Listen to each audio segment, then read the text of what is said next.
मेरे साथ हैं एक ऐसे नेता जिन्होंने उत्तर प्रदेश में एक बार नहीं बल्कि कई बार इतिहास रचा है। 2014 में उत्तर प्रदेश में उन्होंने बीजेपी की साख बनाई। 2017 में एक प्रचंड बहुमत के साथ 312 सीटें दिलाकर प्रदेश के राजनीति का स्वरूप बदल डाला।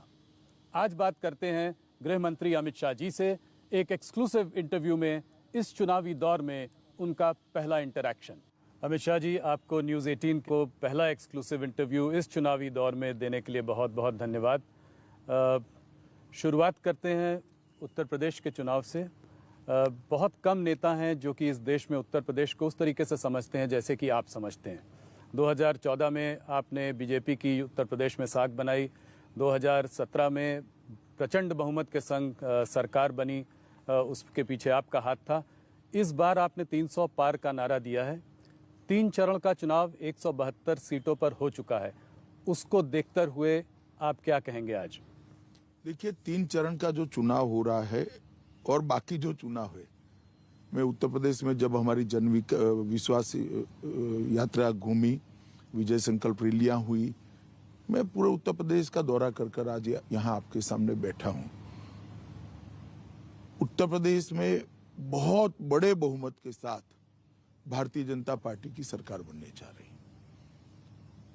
योगी जी के नेतृत्व में भारतीय जनता पार्टी उत्तर प्रदेश का जनता का मन जीतने में सफल हुई है और प्रधानमंत्री की लोकप्रियता 2013 दिसंबर से भी ज्यादा आज हम इसको महसूस कर रहे हैं।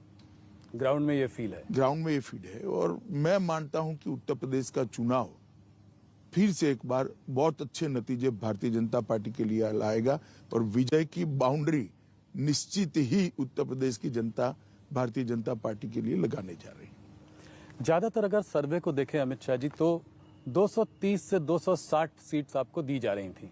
तो आप देखिए, 2017 के सर्वे का एवरेज 238 था और हमें 325 सीटें मिली थी। कई बार सर्वे में परसेप्शन भी बहुत महत्व रखता है, क्योंकि सारे सर्वे करने वाले अपनी क्रेडिबिलिटी को सर्वे के साथ जोड़ते हैं। और दूसरा, जो सर्वे करने वाले को भी जनता बताती है वो हमेशा सच हो वो जरूरी नहीं। ढेर सारे कंसिडरेशन होते हैं, कौन आया है, कहाँ से आया है, कुछ मालूम नहीं है। सब लोग संभल कर बोलते हैं, चुप कर जाते हैं, और जो चुप कर जाते हैं इसका वोट कभी सर्वे में रिफ्लेक्ट नहीं करता है। अमित शाह जी, आप काफी यूपी में आपने काफी जगहों पर रैलियां संबोधित की, आप काफी देर से घूम रहे हैं, 3 चरण का चुनाव हो चुका है। आप ये बताइए कि आपके लिए कौन से बड़े मुद्दे हैं जिनके साथ आप जनता के बीच में गए हैं? देखिए, 4 ऐसे मुद्दे हैं जिसने उत्तर प्रदेश की जनता को भारतीय जनता पार्टी के साथ अगले 3 चुनावों से ज्यादा मजबूती से जोड़ा है। सबसे पहला मुद्दा है लॉ एंड ऑर्डर, दूसरा मुद्दा है गरीब कल्याण का, तीसरा मुद्दा है उत्तर प्रदेश के अंदर विकास, इंफ्रास्ट्रक्चर हो, पीने का पानी हो, स्वास्थ्य की सुविधा हो या बिजली पहुंचना हो, और हमारा चौथा मुद्दा है कि हमने जिस प्रकार से उत्तर प्रदेश के अंदर एडमिनिस्ट्रेशन में परिवर्तन किया है, ये बहुत बड़ा मुद्दा है।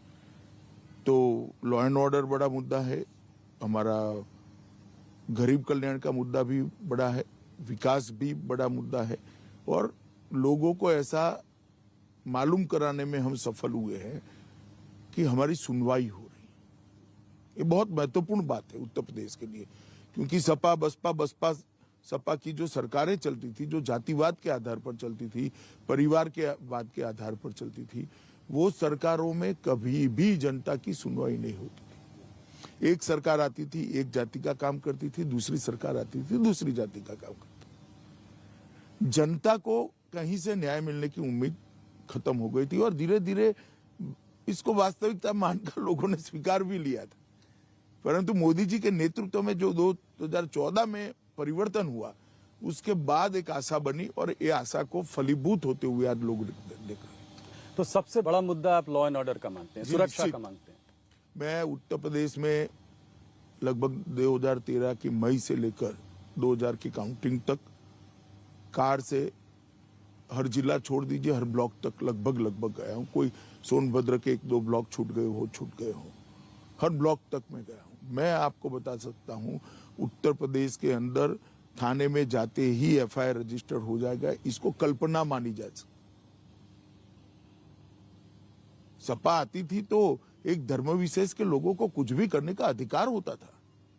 पश्चिम में किसानों के घर के सामने बैठी हुई बांधी हुई भैंसे छोड़कर ले जाते थे, किसान उफ नहीं कर पाता। हमने स्थिति देखी है। मेरठ से कई सारे लोगों ने दिल्ली में किराए के फ्लैट लेकर बच्चियों को यहां पढ़वाना शुरू किया था। वहां से पलायन हो रहा था। करोड़ों रुपए की लोगों की भूमि गुंडे कब्जा कर बैठ गए थे। आज योगी जी की सरकार बनने के बाद डकैती के अंदर 72% की कमी आई, लूट के अंदर 62% की कमी आई, अपहरण के अंदर 29% की कमी आई और बलात्कार के मामले में 50% की कमी। ये बहुत बड़ा मुद्दा उत्तर प्रदेश के। आज एक ही समय ऐसा है जब आजम खान, अतीक अहमद और मुख्तार अंसारी तीनों जेल में। उत्तर प्रदेश की जनता ये सोच नहीं सकती जी कि जो उनको परेशान करने वाले थे बेचारे बनकर आज जेल की रोटियां तोड़ रहे और वो एक चैन की सांस ले रहे। एक भी जिले में कोई बाहुबली नहीं है, एक भी जिले में कोई माफिया नहीं है। हर जनपद में माफिया हुआ करते थे और लगभग 2000 करोड़ की संपत्ति जी सरकारी संपत्ति से, गरीबों की संपत्ति को अलग से 2000 करोड़ की संपत्ति ये माफियाओं ने कब्जाई थी। इसको हमने मुक्त कराने का काम किया है। मैं मानता हूं ये बहुत बड़ी उपलब्धि, जनता इसको एक्नॉलेज कर रही है।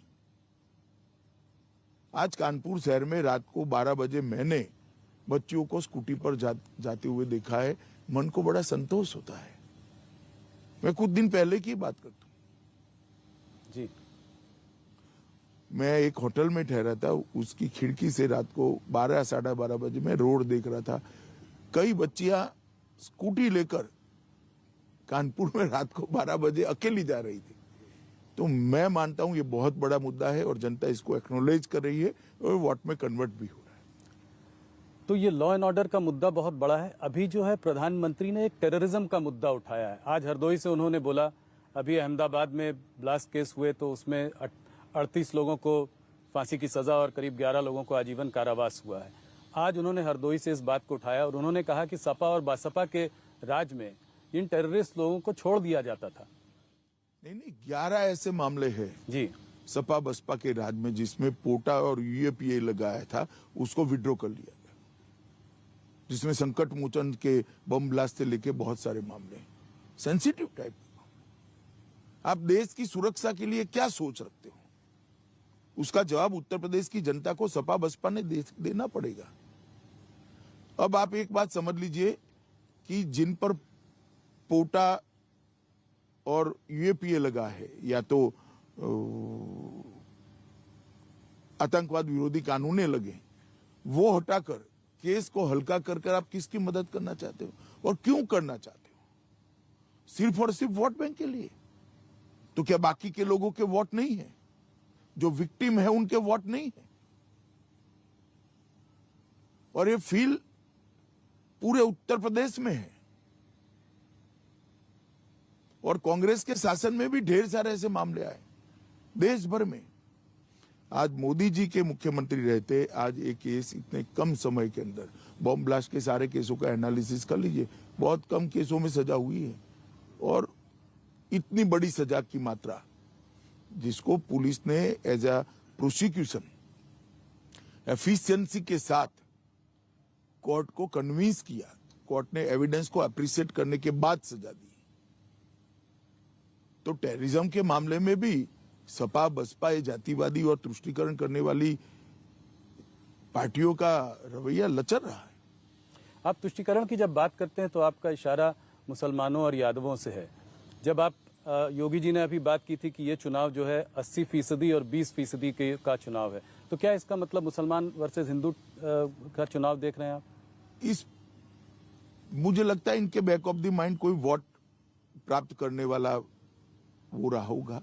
मैं नहीं मानता कि हिंदू और यादव इस प्रकार से गिनकर, मुस्लिम और यादव इस प्रकार, कोई वोट प्रतिशत सपा का कितना रहा, क्या रहा, इसके हिसाब से करा होगा मुझे। पर आपको ये नहीं लगता कि चुनाव में पोलराइजेशन हो रहा है? पोलराइजेशन जरूर हो रहा है, गरीब पोलराइज हो रहा है, सलामती फील करने वाले लोग पोलराइज हो रहे हैं। 18-18 योजनाएं 20-20 सालों की एवरेज से लंबित थी सिंचाई की, तो किसान भी पोलराइज हो रहा है। ढेर सारे किसानों को आज किसान कल्याण निधि का पैसा मिल रहा है, 23,000 करोड़ रुपया मिला है, तो वो पोलराइज हो रहे हैं। तो पोलराइजेशन तो मैं ढंग से देख रहा हूं। पर हिंदू मुसलमान पोलराइजेशन नहीं देख रहे हैं। देखिए, वोट देने की पैटर्न को पोलराइजेशन नाम मत दीजिए। हमारी ओर से हमने कोई कसर नहीं की। जो लाभ प्राप्त करने के लिए जिनका अधिकार था वो सभी को हमने लाभ दिया है, फायदा दिया है, irrespective of caste and community, irrespective of religion. धर्म और जाति को आपने उसमें कभी जरा भी नहीं। प्रधानमंत्री जी की हर योजना में मैं बताता हूं, हमने उत्तर प्रदेश के अंदर 1,67,00,000 माताओं को गैस दिया है। इसमें सब लोग हैं जी, सब लोग हैं। 2,62,00,000 घरों में शौचालय नहीं थे, आप कल्पना कर सकते हैं? जी। 2,62,00,000 घरों की माताएं कितनी शर्म हर रोज सुबह महसूस करती हो। आज वो सम्मान के साथ अपने घर में ही जी रही। प्रधानमंत्री मातृवंदना योजना का 40 लाख माताओं को फायदा हुआ है। 1,41,00,000 घर ऐसे थे जिसमें यूपी में आजादी के 70 साल के बाद बिजली का लट्टू भी नहीं था, कनेक्शन ही नहीं था। 1,41,00,000 घरों में बिजली पहुंचाने का काम नरेंद्र मोदी जी ने किया है। 2,68,00,000 एलईडी के लट्टू बांटे गए हैं। गरीब कल्याण अन्न योजना के तहत यूपी के 15 करोड़ गरीबों को 2 साल से प्रति व्यक्ति 5 किलो प्रति माह हम अनाज फ्री ऑफ कॉस्ट दे रहे हैं। इसके अंदर योगी जी ने दलहन को ऐड किया, तेल को ऐड किया, नमक को ऐड किया और एक संपुट बनाकर गरीबों के लिए दिया है। 42 लाख से ज्यादा लोगों को आवास देने का काम हुआ है। 42 लाख ऐसे लोग जी। और हमारा संकल्प पत्र हम लेकर आए हैं कि 2024 तक हम एक भी व्यक्ति ऐसा नहीं रखेंगे जिसके पास घर नहीं होगा। स्वनिधि योजना के तहत लगभग 8,80,000 स्ट्रीट वेंडर को लोन देने का काम भारतीय जनता पार्टी की योगी सरकार ने की। मोदी जी ने जितनी भी योजनाएं बनाई गरीब कल्याण के लिए, देश भर के लिए बनाई जी, उसको घर घर तक पहुंचाने का काम उत्तर प्रदेश के मुख्यमंत्री योगी आदित्यनाथ ने किया है। आप मुझे बता रहे थे कि योगी आदित्यनाथ जी ने यूपी में जैसा काम किया है और स्टेट से कहीं अच्छा है। बहुत अच्छा है। मैं आपसे इसी रिलेटेड सवाल एक पूछना चाहता हूं। मेरे दिमाग, मैंने योगी जी से भी ये सवाल पूछा था कि सबका साथ सबका विकास बात करने वाली पार्टी मोदी जी का ये नारा है, आपका नारा है, योगी जी का नारा है। ये जब टिकट वितरण करती है तो मुसलमानों को टिकट क्यों नहीं देती? भारतीय जनता पार्टी का मुसलमानों से क्या रिश्ता है? देखिए, भारतीय जनता पार्टी का जहां तक मुसलमानों का रिश्ते का सवाल है, सरकार का भारत के नागरिक के साथ और एक जिम्मेदार राजनीतिक दल के भारत के नागरिक के साथ होना चाहिए, वो ही रिश्ता हमारा है। मगर चुनाव में कौन वोट देता है वो भी तो देखना पड़ता है। तो आप ये कह रहे हैं कि ये एक राजनीतिक आपकी मजबूरी है? मजबूरी नहीं है, ये राजनीतिक शिष्टाचार है। चुनाव जीतना भी जरूरी है, इस वजह से इस तरीके की निश्चित रूप से जी। उसके बाद अगर उनके कल्याण में कहीं भेदभाव हो तो कोई आरोप कर सकता है। सरकार संविधान के आधार पर चलती है और सरकार जनता के वोटों से चुनकर आती है, जो देते हैं उसे। तो राजनीतिक प्रतिनिधित्व तो इसके साथ ही जुड़ा हुआ है। ये मुजफ्फरनगर और कैराना में आज भी आपको लगता है पलायन का मामला काफी बड़ा मुद्दा है? आपको लगता है कि परिस्थितियां मुद्दा तो आज भी है जी। मगर अब मुद्दा ये है कि जो आए हैं वो शांति से जी रहे हैं और जाना नहीं पड़ रहा है। तो परिस्थितियां बहुत बदली हैं, बदली है परिस्थितियां। देखिए, सबसे बड़ी उपलब्धि भारतीय जनता पार्टी की, योगी सरकार की उपलब्धि ये है कि उत्तर प्रदेश में राजनीति का अपराधीकरण हो गया था और एडमिनिस्ट्रेशन का राजनीतिकरण हुआ था। भारतीय जनता पार्टी की सरकार आने के बाद, योगी आदित्यनाथ के मुख्यमंत्री बनने के बाद आज ना राजनीति का अपराधीकरण भी है, अपराधीकरण नहीं है जी, और ना एडमिनिस्ट्रेशन का राजनीतिकरण है। ये दोनों चीजों को, जो नासूर थे लोकतंत्र के लिए, लोक कल्याण के लिए, ये दोनों चीजों को हम रिमूव करने में हम सफल हुए हैं। मोदी जी के राष्ट्रीय स्तर पर उद्भव के बाद परिवारवादी, जातिवादी और तुष्टीकरणवादी राजनीति समाप्त हो गई है और उसकी जगह पॉलिटिक्स ऑफ परफॉर्मेंस ने ली।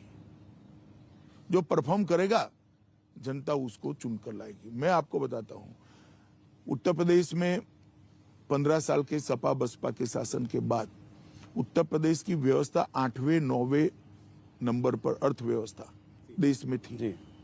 22 करोड़ का सूबा है, सबसे ज्यादा भूमि है, सबसे ज्यादा आबादी है, मगर अर्थव्यवस्था 8वें 9वें नंबर पर थी। 22 करोड़ लोगों का खाना पीना रहन सहन भी गिन लो तो अर्थव्यवस्था 1 नंबर पर होनी थी, मगर नहीं थी। 5 ही साल में 8वें 9वें स्थान पर से हम इसको देश की दूसरे नंबर की बड़ी अर्थव्यवस्था बनाए। मुझे विश्वास है 2 साल के अंदर ही फिर से भारतीय जनता पार्टी की सरकार बनने के बाद इसको हम 1 नंबर पर ले जाएंगे। ये बहुत बड़ी उपलब्धि है। प्रदेश का जीडीपी 10,90,000 करोड़ था, आज प्रदेश का जीडीपी 21,31,000 करोड़। एक 5 साल के कालखंड में हमने उसको 2 गुना करा है। ईज ऑफ डूइंग बिजनेस में 14वें स्थान पर थे, आज दूसरे स्थान पर है। बेरोजगारी की दर 17.3% थी, आज 4.1% है। और लगभग 1,61,00,000 नौकरियों के, रोजगार के नए मौके जनरेट हुए। ये बहुत बड़ी उपलब्धि है भाई। नहीं, आपने ये आंकड़े बताए तो अखिलेश जी कहते हैं कि भारतीय जनता पार्टी मुद्दों से भटक रही है, बात करती है तुष्टीकरण की, जबकि बात करनी चाहिए महंगाई और बेरोजगारी की। देख ही लेंगे इंटरव्यू, अखिलेश जी आंकड़ों के आधार पर इसका जवाब दें जी, कि हम मुद्दों से भटके हैं या वो भटके हैं। महंगाई का मामला भी वो उठाते हैं। महंगाई का मामला देखिए, कोविड के पास जो परिस्थिति हुई है, इसमें विश्व भर के अंदर महंगाई है, कुछ मात्रा में यहाँ पर भी है, परंतु मोदी जी ने इसको बहुत नियंत्रित करने में सफलता प्राप्त करी और एक टेम्पररी फेज है। मोदी सरकार के 7.5 साल का कालखंड देख लीजिए, 6 साल तक महंगाई को हमने नियंत्रित कर रखा है। कोविड के आने के बाद वैश्विक स्थिति जो हुई है विश्व के बाजारों की, आज कोई भी चीज विश्व से आती है वो इतनी महंगी होकर आती है, इसका रिफ्लेक्शन यहाँ पड़ता ही है, परंतु ये टेम्पररी फेज है। एक और मुद्दा जो इस चुनाव में कर्नाटका से होते हुए हमारे पास आ गया है वो है हिजाब का मुद्दा। क्या आप मानते हैं कि मुसलमान लड़कियों के लिए ये हिजाब का मुद्दा जायज़ मुद्दा है? क्या रिलीजियस राइट्स जो हैं वो इंस्टीट्यूशंस में, मतलब स्कूल्स में, इंस्टीट्यूशंस में इनका एक प्राथमिकता होनी चाहिए, वो ओवरराइड कर सकती हैं? देखिए, मेरा व्यक्तिगत मानना है जी कि स्कूल के ड्रेस कोड को सभी धर्म के लोगों ने अपनाना चाहिए और मामला अब कोर्ट में है, कोर्ट ने अभी स्टे दिया है, कोर्ट सुनवाई कर रही है, अदालत का जो फैसला है वो सबने मानना चाहिए। देश को अल्टीमेटली संविधान के आधार पर चलाना चाहते हैं या व्यूम्स के आधार पर चलाना, वो तय करना पड़ेगा। मेरी व्यक्तिगत मान्यता तब तक ही रहती है जब अदालत फैसला नहीं करती। एक बार अदालत फैसला करती है तो फिर मुझे भी इसको स्वीकार करना चाहिए, सबने इसको स्वीकार। परंतु मैं व्यक्तिगत रूप से मानता हूं कि स्कूल के ड्रेस कोड और स्कूल के यूनिफॉर्म के हिसाब से ही सभी बच्चों ने उसको धर्म से ऊपर रखना चाहिए। मगर एक चीज और है कि आपको क्या इसमें कोई साजिश दिखाई देती है? कैंपस फ्रंट ऑफ इंडिया के लोग इस पे सक्रिय हैं, कोई ढेर सारे लोग सक्रिय हैं, मगर मैं इतना बताता हूं जी कि इनकी मंशा सफल नहीं होगी। कोर्ट का जजमेंट आने के बाद देश की जनता इसको स्वीकार करेगी। थोड़ी सी बात यूपी की राजनीति की और करना चाहूँगा। आपने जब शुरुआत की कैंपेन में यूपी के पहले 3 चरणों के पहले जब आप मैदान में आए तो आपने जयंत चौधरी की तरफ जो है बहुत डोरे डाले, दाने डाले और कहा कि वो आदमी तो अच्छे हैं मगर गलत पार्टी में है, गलत गठबंधन में है। क्या आज भी आप ये बात कहेंगे? आपके पास कोई रिकॉर्डिंग है इसकी? अच्छा, मैंने तो ये, आपने ये नहीं कहा तो आपने क्या कहा फिर? मैंने ऐसा भी नहीं कहा, मैंने नहीं कहा जी। हवा में से बातें मीडिया ने नहीं उठानी चाहिए, इतना ही। अब पैक हो गया चुनाव, भारतीय जनता पार्टी पूर्ण बहुमत से जीतने जा रही है। मैंने इतना ही कहा था, वो गलत जगह पे चले गए। गलत जगह। पोस्ट पोल अलायंस का कोई उनसे मैंने ऐसी कोई बात कभी नहीं, मैं अभी पूछ रहा हूँ कि कुछ रास्ते खुले हुए हैं। Question does not arise. हम बहुत बड़े मार्जिन के साथ, प्रचंड बहुमत के साथ सरकार बनाने जाए। पोस्ट पोल अलायंस किस चीज के लिए? हमारा प्री पोल अलायंस है 2 पार्टियों के साथ जी, और हमारी परंपरा है कि हम बहुमत स्वतंत्र रूप से भी पाते हैं तो एनडीए के साथ ही हमारी सरकार में होते हैं और हमें किसी की जरूरत ही नहीं पड़ने वाली। हम पूर्ण बहुमत के साथ, प्रचंड बहुमत के साथ जीतने वाले हैं। कुछ लोग जो आपको छोड़कर गए, 3 मंत्री और कुछ एमएलए, उन लोगों ने इस चुनाव को दूसरा कलर देने की कोशिश की। उन्होंने कहा ये चुनाव 80-20 नहीं 85% वर्सेस 15% का है, बैकवर्ड वर्सेस फॉरवर्ड। ये चुनाव में 100% मतदाताओं का महत्व है जी, परंतु मैं मानता हूं कि जो छवि बनाई जा रही थी कि पिछड़ा समाज में बिखराव है, मैं 3 चरण में घूमकर आ रहा हूं। मैं बताता हूं, मोदी जी की गरीब कल्याण योजनाओं ने ये चुनाव का पूरा चित्र बदल दिया है। तो आप कह रहे हैं लॉ एंड ऑर्डर के अलावा ये बहुत बड़ा मुद्दा रहा है। दोनों मुद्दे, लाभार्थी आपके दोनों हमारे लाभार्थियों का जो स्केल है जी, वो चुनाव को बदलने के लिए बहुत महत्वपूर्ण है और स्पष्ट दिखाई पड़ता है। 70 साल तक मेरे घर में किसी ने कोई सुविधा नहीं बढ़ाई। मोदी जी ने 5 लाख का कार्ड भी दे दिया, जिससे 5 लाख तक का सारा खर्चा मेरे हेल्थ का बिल आज भारत सरकार चुका रही। ये बहुत बड़ी बात है भाई। तो आप कह रहे हैं कि चुनाव धर्म और जात से ऊपर उठ सकता है इस बार? उठा हुआ ही है। तो फिर धर्म और जात की इतनी बात क्यों हो रही है? हर भाषण में धर्म और हर बात। एक ट्रेडिशन पड़ी थी कांग्रेस के जमाने से, सपा बसपा ने उसको और गहराया, कुछ बार सफल भी हुए थे पास्ट में जी। मगर अब मुझे लगता है धीरे धीरे ये कम होता जा रहा है। अगर थोड़ा सा आंकड़ों पे एक नजर डालें तो आप जब पिछले चुनाव में 40% से ज्यादा वोट आपको मिले थे, बाकी बीएसपी और एसपी को कुछ 22 के आसपास दोनों को वोट शेयर था। अगर इस बार अगर आप देखें तो मुसलमान का ऐसा लगता है कि बाइपोलर कॉन्टेस्ट है, दो ही मतलब मुसलमान कंसोलिडेट होगा समाजवादी पार्टी के साथ, साथ में उनके संग यादव भी हैं, कुछ और जातियां भी जुड़ रही हैं जैसे राजभर हो गए, जाट भी शायद थोड़ा बहुत इधर उधर छिटक सकते हैं। तो अगर आप इस पूरे समीकरण को देखें तो कुछ चित्र बदलता हुआ दिखाई देता है। देखिए आप, मैं तो मानता हूँ हर चुनाव अलग होता है, हर चुनाव के डायनेमिक्स और इसकी गिनतियां भी अलग होती है, परंतु आप जो कह रहे हैं तो मैं इससे बाद वाले एक चुनाव में कह रहा हूँ आपको। आप 17 का चुनाव दे, मैं 19 का चुनाव में चारों पार्टियां साथ में थी, क्या हुआ? हम 65 सीट जीत कर आ गए और 287 असेंबली में हमारा विजय हुआ जी। मैं 65 लोकसभा कह रहा हूं, उसको अगर असेंबली के सांचे में डाल देते तो 287 असेंबलियों में विजय हुआ। आप अगर 17 का उदाहरण देते हैं तो 17 में तो 2 ही पार्टियां थी, कांग्रेस और सपा। 19 में सपा, बसपा, कांग्रेस और आरएलडी चारों इकट्ठा हुए थे जी। हम 287 असेंबली सीटों पर जीते थे, 65 लोकसभा जीते थे। पॉलिटिक्स ऐसे नहीं चलती, 1+1 2 नहीं होता, कई बार 11 भी हो जाता है जी। पर कहते हैं कि जो स्टेट का इलेक्शन अलग तरीके से लड़ा जाता है, सेंटर का इस तरीके से आप जातियों को जोड़कर स्टेट का नंबर नहीं निकाल सकते। नहीं, देखिए 2014, 17, 19 उत्तर प्रदेश की जनता ने एक ही रास्ते पर नरेंद्र मोदी जी के नेतृत्व का थप्पा लगाने का काम करा है और मुझे पूरा भरोसा है कि 22 में भी मोदी जी के नेतृत्व में हम प्रचंड बहुमत के साथ जुड़कर आएंगे और इसके साथ मोदी जी के साथ साथ इस बार योगी जी ने जो काम किया है वो भी हमारी बड़ी पूंजी बनी हुई। मायावती को आप किस तरीके से देखते हैं? बीएसपी को इस चुनाव में आप कैसे देखते हैं? ज्यादा सुनाई नहीं पड़ रही है, ज्यादा हाई प्रोफाइल कैंपेन नहीं है। देखिएगा बीएसपी ने अपनी रिलेवेंसी बनाई हुई है। आप कह रहे हैं कि वोट आएंगे? मैं मानता हूं वोट आएंगे और सीट्स भी आएंगी। सीट्स में कितना कन्वर्ट होगा वो मालूम नहीं, मगर वोट जरूर आएंगे। तो जाटव वोट जो उनका जो वोट बैंक है वो नहीं खसकेगा, वो उनके साथ रहेगा। और कोई वोट बैंक भी जुड़ेगा। मुसलमान भी काफी बड़ी मात्रा में जुड़ेगा। मुसलमान बीएसपी को भी काफी बड़ी मात्रा में वोट देंगे, काफी सीटों पे। तो उससे जो है उसका फायदा आपको मिलेगा, क्योंकि एसपी और बीएसपी। देखिए फायदा नुकसान ऐसे नहीं होता है, वो सीट स्पेसिफिक होता है। जी। इस प्रकार का आकलन नहीं लग सकता पॉलिटिक्स में, परंतु बीएसपी की रिलेवेंसी खत्म हुई है, वो बात ठीक नहीं है।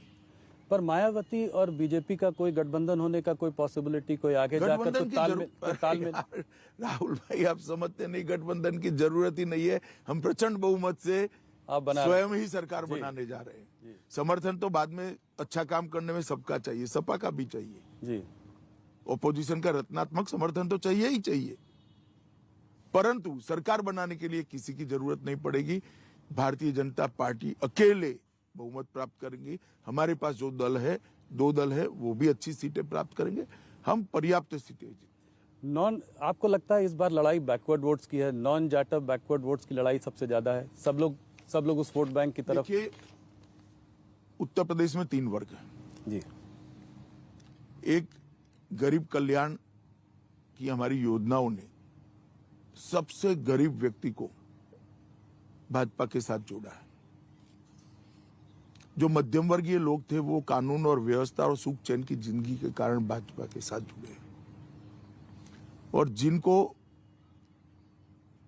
एक अच्छा खासा, जिन्होंने जीवन में सफलता प्राप्त की है, आर्थिक स्थिति भी अच्छी है, ये सारा वर्ग उत्तर प्रदेश के विकास और इंडस्ट्रियल डेवलपमेंट जो हो रहा है, इसके कारण हमारे साथ। मैं किसानों की पहले एक बात कर लूं, लगभग 86 लाख किसानों का हमने ऋण माफी किया था और 35,000 करोड़ का ऋण माफ किया था।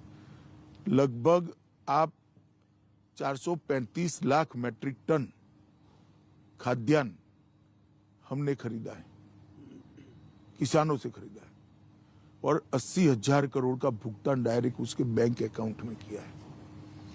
2 करोड़ 84 लाख किसानों को प्रधानमंत्री किसान सम्मान निधि सीधी इनके बैंक अकाउंट में जाती है, हर साल 6,000 रुपया, और 32,500 करोड़ रुपया आज तक मोदी जी ट्रांसफर कर चुके हैं।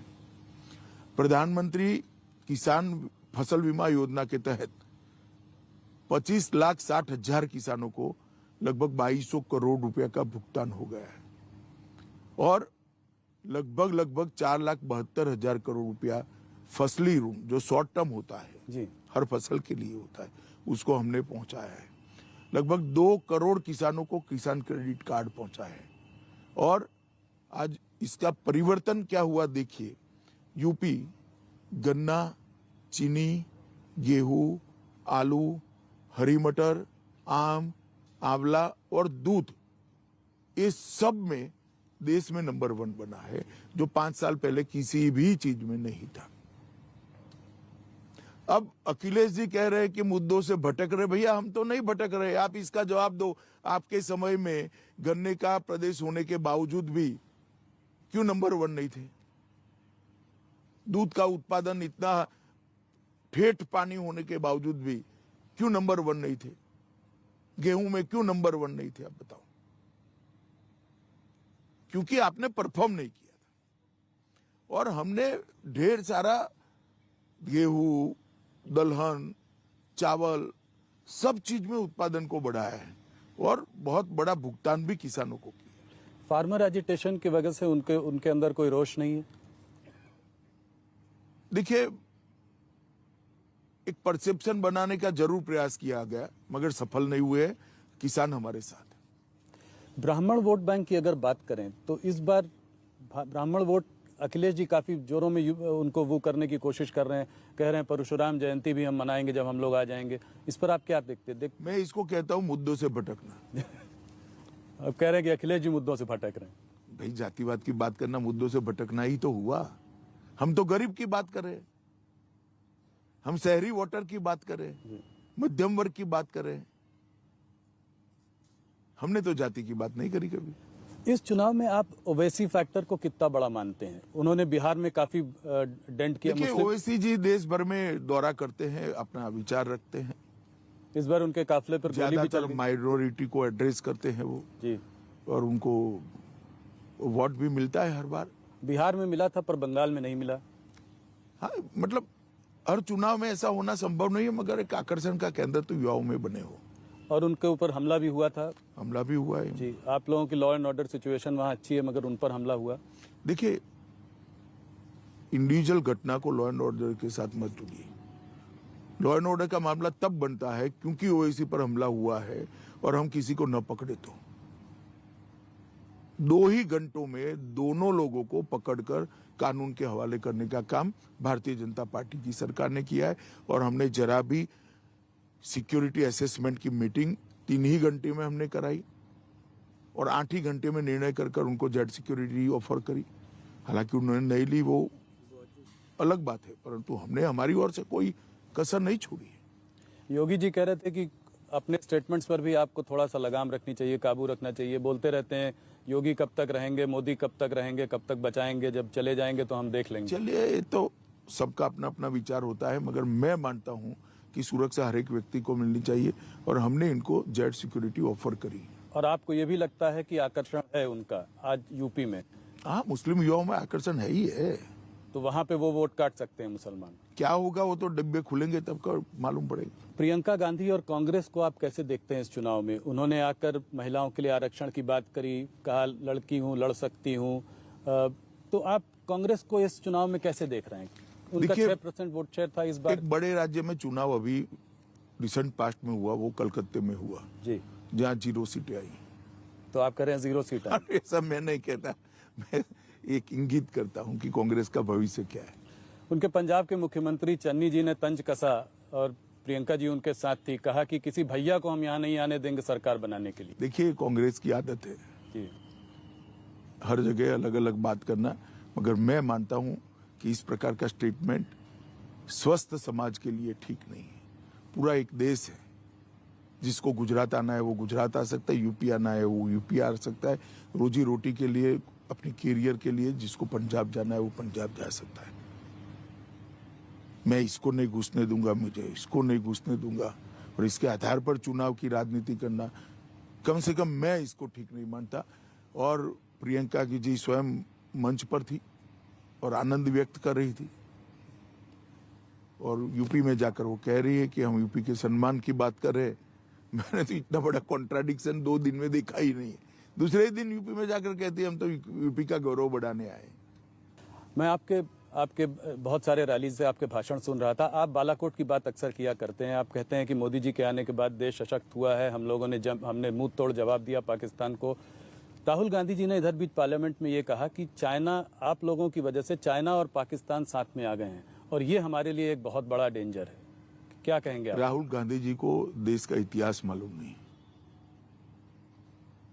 62 में क्या हुआ था और किसकी गलती के कारण हुआ था। चाइना ने जितने भी चैलेंज खड़े किए, हर चैलेंज का मुंह तोड़ जवाब नरेंद्र मोदी जी की सरकार ने, देश के प्रधानमंत्री ने दिया है। चाहे गलवान घाटी का हो जी, चाहे पूर्व में हो, हर जगह पे भारत ने अपना स्टैंड मजबूत रखा है। भारत की सीमा और भारत के सार्वभौमत्व को मोदी जी ने अक्षुण्ण रखा है। मगर पड़ोसी के साथ इस प्रकार की भाषा मैं नहीं मानता कोई जिम्मेदार राजनेता ने बोलनी चाहिए। और मैं छोटी सी बात राहुल गांधी जी को पूछना चाहता हूं, आप पार्लियामेंट में तो ऐसा भाषण कर रहे हैं, मगर विदेश विभाग के सारे प्रोटोकॉल तोड़कर चाइनीज डेलीगेशन को मिलकर क्या गुफ्तगू करते हैं। अब इस प्रकार से वक्तव्य सुनते हैं तब लगता है कि कहीं ना कहीं एक संजीदा पॉलिटिक्स, जिसको कहते हैं गंभीर प्रकार की राजनीति की अभाव और एक प्रकार से रिक्तता खड़ी होती जा रही है। आपने योगी जी की बहुत प्रशंसा की। योगी जी मुख्यमंत्री हैं, आपके पार्टी का उत्तर प्रदेश में चेहरा है। चाहे सीट कितनी भी आए, क्या आप कह सकते हैं कि मुख्यमंत्री वही बनेंगे? निश्चित रूप से उनके नेतृत्व में ही हम चुनाव लड़े हैं, वही बनेंगे। वही बनेंगे, चाहे जो भी, अगर आपकी बहुमत आएगी तो? कुछ नहीं, बहुमत है ही नहीं भाई, तुम मान कर चलो प्रचंड बहुमत के साथ। नहीं, वो तो प्रचंड आएगी तो अच्छा है, मगर अगर नहीं भी आए तो वो मुख्यमंत्री हर हाल में वही मुख्यमंत्री। एक दो सवाल थोड़ा यूपी से हटकर सीए पे बात करना चाहूंगा। नहीं, मैं सबसे पहले यूपी की शिक्षा व्यवस्था के बारे में जरूर बताना चाहता हूँ। जी, यूपी एक ऐसा प्रदेश है जहां देश के सबसे ज्यादा युवा बसते हैं।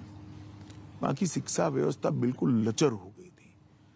भारतीय जनता पार्टी की सरकार बनने के बाद हमने 10 इंटरनेशनल यूनिवर्सिटीज खोलने का काम किया है, 51 नए कॉलेजेस खुले हैं और 80 कॉलेज के नए बिल्डिंग बनाने का काम किया है।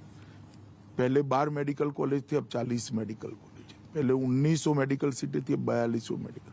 28 इंजीनियरिंग कॉलेज खुली है, 26 पॉलिटेक्निक कॉलेज खुले, 771 कस्तूरबा विद्यालय खुले, जिससे बच्चियों की शिक्षा को आगे बढ़ाया जा सके।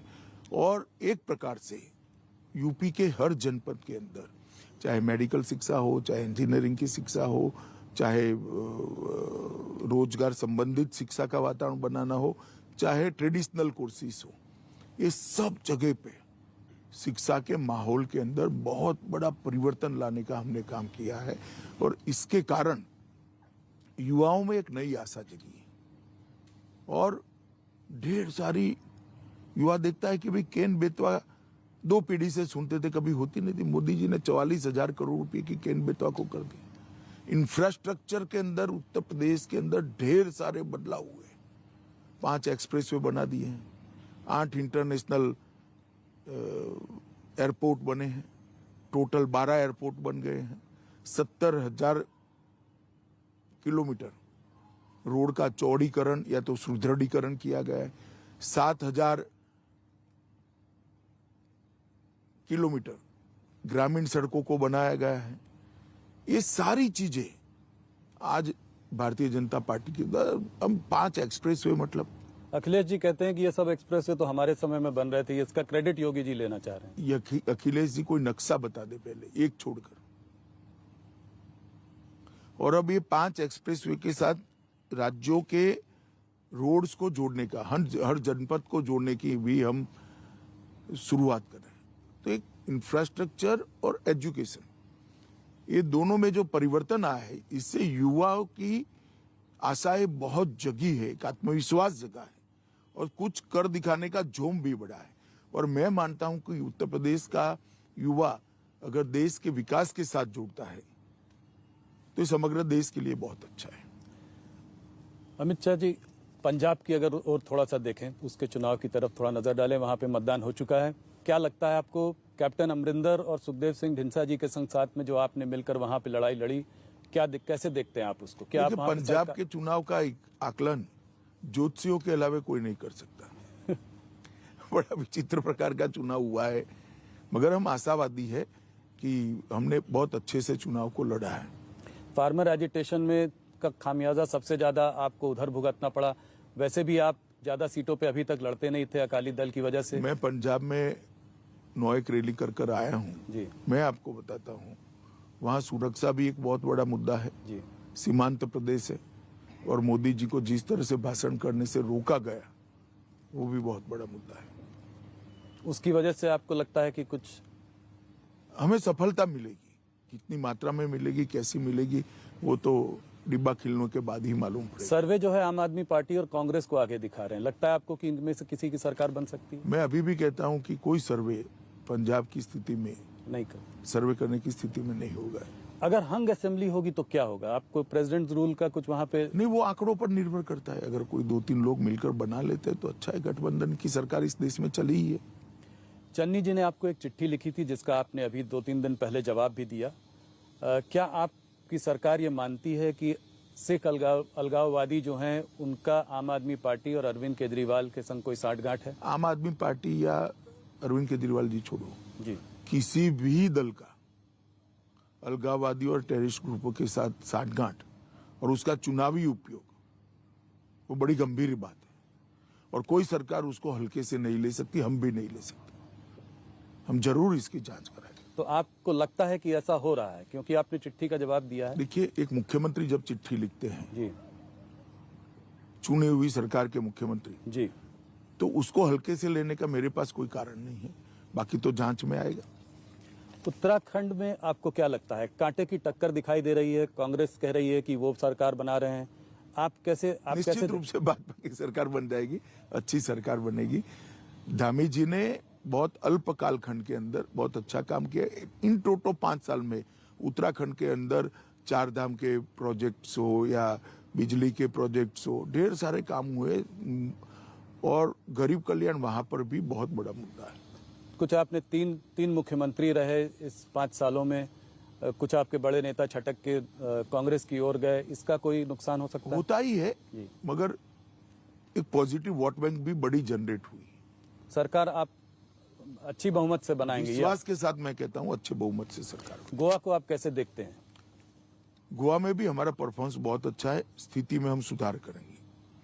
गत चुनाव से हमें ज्यादा सीटें मिलेगी। पिछली बार तो कम सीटें होते हुए भी सरकार आपने ही बनाई थी।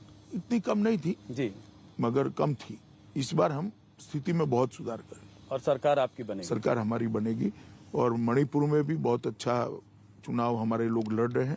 5 साल में मणिपुर में एक भी बार बंद नहीं हुआ है, ब्लॉकेड नहीं हुआ है। टेररिस्ट एक्टिविटी को कंट्रोल करने के अंदर हम सफल हुए हैं।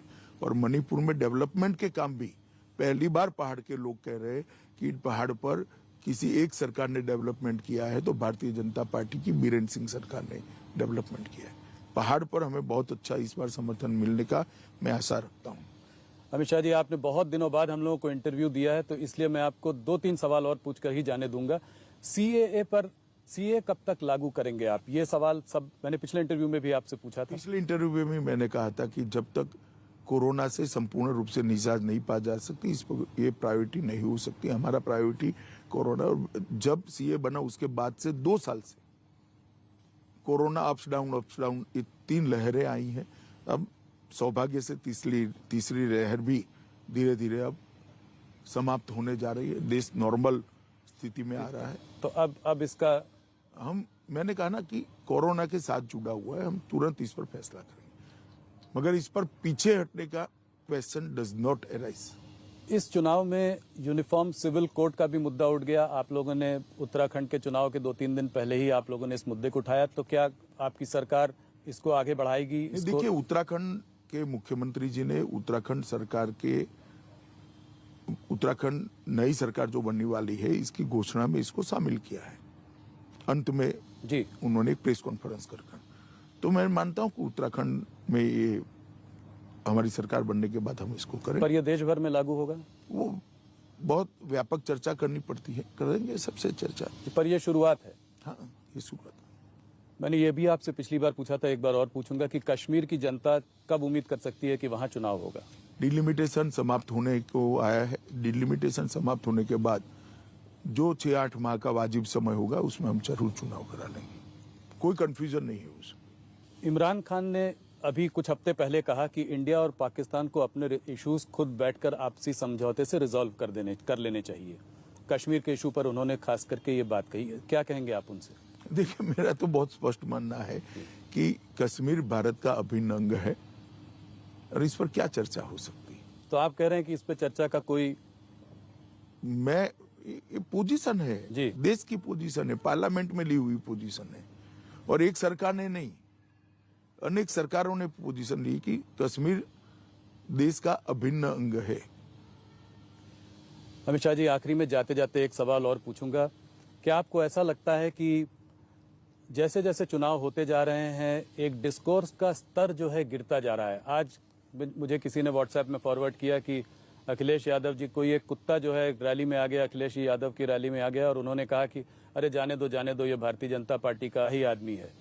भारतीय जनता पार्टी के नेताओं ने भी इस तरह के बहुत कभी कभी ऐसे शब्द इस्तेमाल किए हैं। क्या आपको लगता है ये लोकतंत्र के लिए अच्छा है या हमारे देश के लिए अच्छा है? जरा भी अच्छा नहीं है, मगर जब कांटे की टक्कर होती है, इस प्रकार की चीजें होती है, संयम, सबने संयम बरतना चाहिए।